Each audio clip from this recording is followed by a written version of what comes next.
ओम शांति। आज 7 सितंबर 2023 की साकार मुरली। आज की मधुर मुरली के सार में मीठे मीठे बाप दादा ने कहा, मीठे बच्चे, विचार सागर मंथन कर श्री कृष्ण और परमात्मा शिव के महान अंतर को स्पष्ट करो। प्रश्न, ब्रह्मा बाबा अपने आप से क्या बातें करते हैं? उन्हें वंडर क्या लगता है? उत्तर, ब्रह्मा बाबा अपने आप से बातें करते, पता नहीं क्या होता जो शिव बाबा घड़ी घड़ी भूल जाता है। ऐसे तो नहीं, बाप जब प्रवेश करते हैं तब याद रहती है, बाबा चले जाते हैं तो याद भूल जाती है। परंतु मैं तो उनका बच्चा हूँ, याद भूल क्यों जाती? क्या मेरी याद से ही बाबा आते हैं? ऐसे ऐसे बाबा अपने आप से बातें करके वंडर खाते रहते हैं। गीत, तू प्यार का सागर है। ओम शांति। शिव बाबा बैठ करके अपने सिकिलधे बच्चों को समझाते हैं कि गीता का भगवान कौन है, क्योंकि इस समय भारत में है अज्ञान अंधियारा। इसको कहा जाता है घोर अंधियारा, अज्ञान अंधियारा। फिर सोजरा चाहिए ज्ञान का। परमपिता परमात्मा को ही मनुष्य मानते हैं कि वह ज्ञान का सागर है, नॉलेजफुल है। अच्छा, वह ज्ञान का सागर है, उनसे क्या मिलता है? नदियों से पानी मिलता है तो भर भर कर स्नान भी करते हैं। तुमको ज्ञान सागर से क्या मिलता है? एक बूंद। बाप आकर बच्चों को समझाते हैं, मैं ज्ञान का सागर हूँ, तुमको बूंद देता हूँ। कौन सी बूंद? सिर्फ कहता हूँ, मैं तुम्हारा बाप हूँ, तुम मुझे याद करो। समझो कि हम अपने शांति धाम सुख धाम जाते हैं। ज्ञान सागर 1 सेकंड में जीवन मुक्ति वैकुंठ में भेज देते हैं। घर बैठे भी दिव्य दृष्टि दे देते हैं।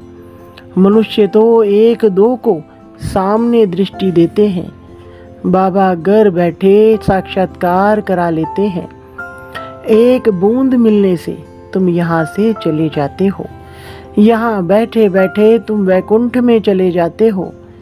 अब बाप बैठ समझाते हैं, गीता का भगवान कौन है? वह है ज्ञान का सागर निराकार। मनुष्य तो गाते हैं श्री कृष्ण के लिए, अब तुमको समझाना है। श्री कृष्ण ने ज्ञान नहीं सुनाया। पहले पहले तो कहते हैं श्री कृष्ण ने माता के गर्भ से जन्म लिया, कंसपुरी थी। फिर आवाज हुआ, हे कंस, तुमको मारने वाला आ चुका है। यह तो जानते हो सब असुर है। कंस, जरासंधी, अकासुर, बकासुर, पाप आत्माएं, सबका विनाश करने के लिए उनका जन्म दिखाते हैं। तो श्री कृष्ण ने जन्म लिया, वह तो छोटा था। फिर ज्ञान कब दिया? वह तो युद्ध के मैदान में श्री कृष्ण का बड़ा रूप दिखाते हैं, छोटा तो नहीं दिखाते हैं। वैसे ही श्री कृष्ण जयंती के बाद फिर गीता जयंती दिखाते हैं। कुछ समय के बाद जब वह बड़ा हुआ तब ज्ञान दिया होगा, यह भी दिखाते हैं। जन्म लिया है, टाइम भी दिखाते हैं, रात्रि के समय। यहाँ तुम देखते हो शिव बाबा की पधरामनी हुई है, कोई को पता नहीं कि कब प्रवेशता हुई। शिव बाबा तो बच्चा बना नहीं है, वह तो बूढ़े वानप्रस्थ अवस्था में आया है। कब आया उसकी डेट है नहीं। श्री कृष्ण की तो तिथि तारीख है और वह गर्भ से पैदा हुआ है। यहाँ शिव बाबा तो ज्ञान का सागर है, उनको छोटा होना नहीं है, जो फिर बड़ा होकर ज्ञान सुनाए। श्री कृष्ण का जन्म तो स्वर्ग में हुआ, वह किसको राजयोग सिखला ना सके, क्योंकि खुद ही राजा है।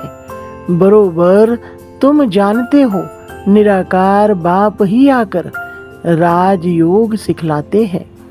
पतितों को पावन, राजाओं का राजा बनाते हैं। उस हद के रात और दिन तथा इस बेहद के रात और दिन के अर्थ में भी फर्क है। यह है संगम। जबकि ब्रह्मा की रात पूरी हो, ब्रह्मा का दिन शुरू होता है। यह है बेहद की रात्रि, अज्ञान अंधियारा, सतयुग में है सोजरा। उस रात की बात नहीं, वह तो श्री कृष्ण का जन्म रात में मनाते हैं। वह हुई हद की बात, यह है बेहद की। बाप कहते हैं, मैं आता हूँ, मेरी कोई तिथि तारीख नहीं। कृष्ण राम आदि की तो तिथि तारीख है, मुख्य है ही तो। अभी श्री कृष्ण जयंती आती है ना, उन्हों को समझाना है, कृष्ण तो छोटा बच्चा है। रात और दिन तो ब्रह्मा का गाया जाता है। ब्रह्मा का दिन श्री कृष्ण है और ब्रह्मा की रात ब्रह्मा है। ब्रह्मा ही फिर सो कृष्ण बनता है। वह तो समझते हैं श्री कृष्ण भगवान है, वह हाजिरा हजूर है। तो इस पर भी समझाना है, तुम्हारी है शिव जयंती, वह शिवरात्रि कहो, शिव जयंती कहना ठीक है। यह भी समझाना होता है, वह गर्भ में तो आते नहीं हैं, साधारण तन में आते हैं। श्री कृष्ण की तो 8 पीढ़ी चलती है। छोटेपन में उनको मोहन अथवा कृष्ण कहते हैं। जैसे प्रिंस ऑफ वेल्स है, वैसे पहले पहले गद्दी इंद्रप्रस्थ की, प्रिंस ऑफ इंद्रप्रस्थ, फिर वह प्रिंस से किंग होगा। कृष्ण अक्षर नहीं, महाराजा नाम ही गाया जाता है। श्री लक्ष्मी नारायण को महाराजा महारानी कहते हैं। किंग अक्षर अंग्रेजों का है, असल नाम महाराजा महारानी है। ऐसे नहीं कि नारायण ने ज्ञान दिया था, स्वयंवर बाद श्री कृष्ण फिर श्री नारायण बनते हैं। अब इस ज्ञान सागर शिव का नाम तो बदलता नहीं, एक ही नाम है उनका। वह रथ तो बड़ा है, आने से ही ज्ञान सुनाना शुरू कर दिया है। यह ब्रह्मा तो कुछ नहीं जानते थे, समझ में आता है, इनमें आया हुआ है जो साक्षात्कार कराते हैं, नॉलेज दे रही है। यह साक्षात्कार का राज अथवा यह नॉलेज शुरू में पहले समझ में नहीं आती थी। बाबा अपना अनुभव बतलाते हैं। शुरू में बनारस गए तो दीवारों पर गोले आदि निकालते रहते थे, समझ में कुछ भी नहीं आता था यह क्या है, क्योंकि यह तो जैसे बेबी बन गई, नया जन्म लिया ना। कहते हैं ना बाबा, हम 8-10 मास का आपका बच्चा हूँ, तो मैं भी बच्चा हो गया। तो पहले कुछ समझ में नहीं आया था, वह ज्ञान की बातें ही और थी। अगड़म बगड़म क्या क्या बैठ निकालते थे। अभी तो सीखते सीखते कितने वर्ष हो गए हैं, अभी बाप की बातें समझ में आती हैं। बच्चों को कृष्ण जयंती पर समझाना है। चित्र तो बरोबर है, झाड़ में ब्रह्मा का चित्र भी है। मक्खन तो यह हप कर लेते हैं, विश्व के मालिक पने का माखन है। श्री कृष्ण तो सतयुग की प्रारब्ध लेकर के आया है। श्री कृष्ण है सतयुग का पहला प्रिंस, फिर उनके बच्चे भी प्रिंस बनेंगे। यह है उनकी प्रारब्ध, जो कलयुग में तो थी नहीं। तो यह सूर्यवंशी की प्रारब्ध किसने बनाई? गाया जाता है, ज्ञान सूर्य प्रगटा, अज्ञान अंधेर विनाश। ज्ञान सागर तो शिव बाबा है, वह आए हैं और स्वर्ग की स्थापना कर रहे हैं। कंट्रास्ट बतलाना है, श्री कृष्ण कैसे गर्भ में आया दिखाते हैं। वहाँ कंस जरासंधि आदि थे, परंतु वहाँ सतयुग में असुर तो हो ना सके। असुरों और देवताओं की लड़ाई दिखाते हैं, तो जरूर असुर कलयुग में अंत में होंगे, देवताएं सतयुग आदि में होंगे। दोनों की लड़ाई तो लगी नहीं है। महाभारत लड़ाई बरोबर है, देवताएं तो यहाँ हो ना सके। असुरों की असुरों में लड़ाई चली है। मुसलमानों का राज्य भी देखते हो, बरोबर यादव कौरव पांडव भी हैं। पांडव हैं नॉन वायोलेंस, योग बल वाले। यहाँ तो रक्त की नदियाँ बहती रहती हैं। दुश्मनी तो है ना, पार्टीशन में रक्त की नदी अच्छी ही बही थी ना। भाई भाई की युद्ध हुई, भाई भाई तो है ना। लड़ाई उन्हों की लगती है, नहीं तो रक्त की नदी कैसे बही। यह तो एक दो का खून करते हैं, तलवारें चलाते हैं, तब रक्त की नदी बहती है। और है यह संगम का समय। रक्त की नदियों बाद फिर घी की नदियाँ बहनी है। श्री कृष्ण तो छोटा प्रिंस है, फिर उनकी भी बैठ ग्लानी की है। उनको तो ज्ञान सागर कह नहीं सकते। देवताओं की महिमा तो गाई जाती है, सर्वगुण संपन्न मर्यादा पुरुषोत्तम। यह महिमा बच्चे की नहीं हो सकती। महिमा हमेशा राजा रानी की चलती है। वह फिर लक्ष्मी नारायण को सतयुग में और कृष्ण को द्वापर में ले गए हैं। कितनी बड़ी भूल कर दी है। लक्ष्मी नारायण की छोटेपन की कहानी भी कोई बता नहीं सकते। राम सीता की भी कुछ ना कुछ बतलाते हैं। कृष्ण की भी उल्टी सुल्टी बात बतलाते हैं। कुछ तो सुल्टी कहानी भी बताओ। लक्ष्मी नारायण की तो महिमा गाई जाती है। सर्वगुण संपन्न, 16 कला संपूर्ण, संपूर्ण निर्विकारी मर्यादा पुरुषोत्तम, अहिंसा परमो धर्म। अच्छा, उन्हों को राज्य किसने दिया?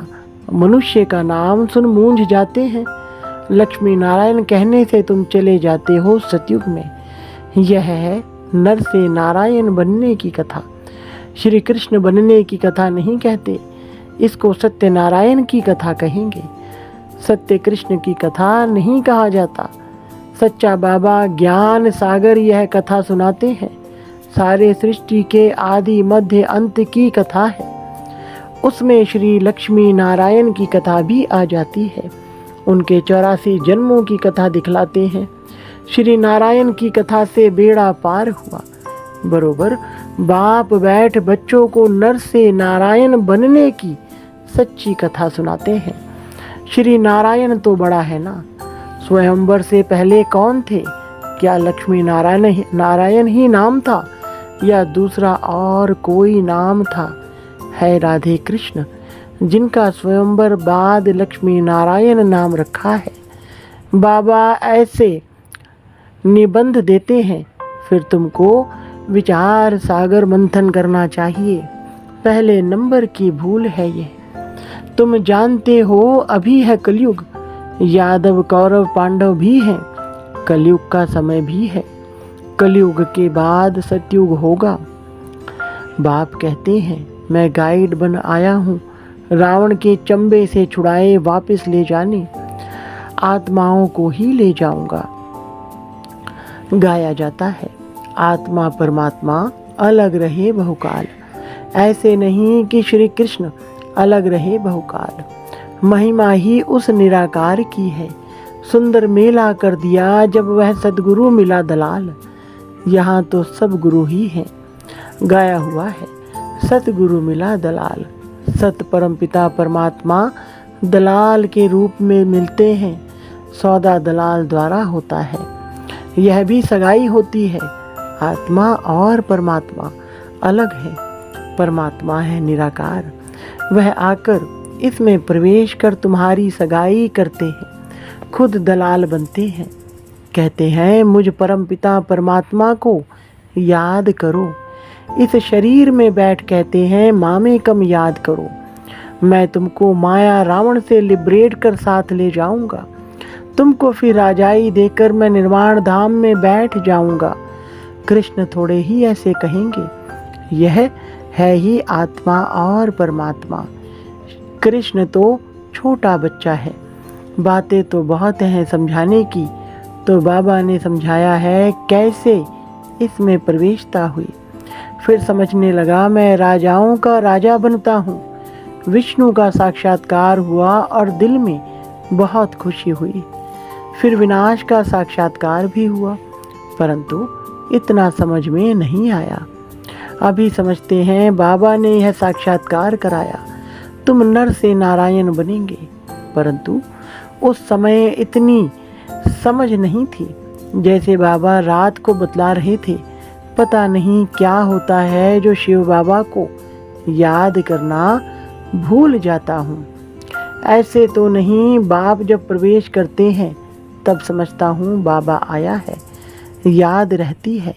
बाबा चला जाता है तो भूल जाता हूँ। पॉइंट सुनाते हैं तो फील होता है, बेहद का बाप आकर सुनाते हैं, परंतु मैं खुद ही भूल जाता हूँ। क्या मेरी याद से ही आता है? ऐसे कहें, मैं घड़ी घड़ी याद करता हूँ। भल आवे इसमें तो सबका कल्याण है। याद ही मुख्य हो जाती है, आए न आए बाप को याद जरूर करना है। बाबा ने समझाया है कि गीता जयंती के बाद होती है कृष्ण जयंती। पहले है शिव जयंती, फिर गीता जयंती, फिर कृष्ण जयंती। शिव तो बड़ा है, फट से आया और गीता सुनाई, छोटा तो नहीं है। इन बातों पर विचार सागर मंथन करना चाहिए। कैसे हम समझाएं? पहले ख्याल करो, शिव किसको कहते हैं जिसकी रात्रि मनाई जाती है? सतयुग है श्री कृष्ण की राजधानी। नर से नारायण बनने की नॉलेज तो जरूर फादर ही देंगे, वह नॉलेजफुल है। और किसको नॉलेजफुल नहीं कहा जाता? God is knowledgeful. रचयिता बीज रूप हैं, वही ड्रामा की नॉलेज सुनाएंगे। ड्रामा कब शुरू होता है और फिर कब पूरा होता है, किसको पता ही नहीं है। सतयुग में कलयुग अंत तक वर्ल्ड की हिस्ट्री ज्योग्राफी कैसे रिपीट होती है, यह कोई समझा नहीं सकते। सुनावे वह जो त्रिकालदर्शी हो।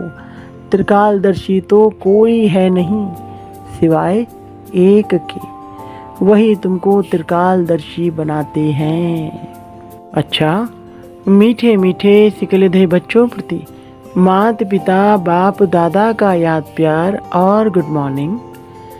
रूहानी बाप की रूहानी बच्चों को नमस्ते।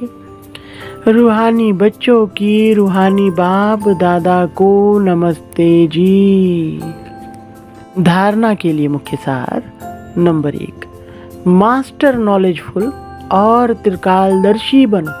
श्री कृष्ण और परमात्मा शिव के महान अंतर को स्पष्ट कर घोर अंधियारे से निकालने की सेवा करनी है।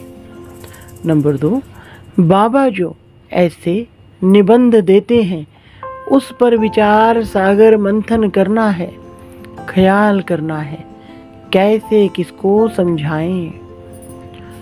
वरदान, बुद्धि के चमत्कार द्वारा आकार में साकार का अनुभव करने वाले दिलाराम के दिलरुबा भव। विस्तार, कई बच्चे आए भले पीछे हैं, लेकिन आकार रूप द्वारा भी अनुभव साकार रूप का करते हैं। ऐसे अनुभव से बोलते कि हमने साकार में पालना ली है और अब भी ले रहे हैं। तो आकार रूप में साकार का अनुभव करना, यह बुद्धि की लगन का, स्नेह का प्रत्यक्ष स्वरूप है। यह भी बुद्धि के चमत्कार का सबूत है। ऐसे बच्चे ही दिलाराम बाप के समीप दिलाराम के दिलरुबा है, जिनके दिल में सदा यही गीत बजता है, वाह मेरा बाबा वाह। स्लोगन, त्यागी आत्मा के हर कर्म व कदम में सफलता समाई हुई है। अच्छा, ओम शांति।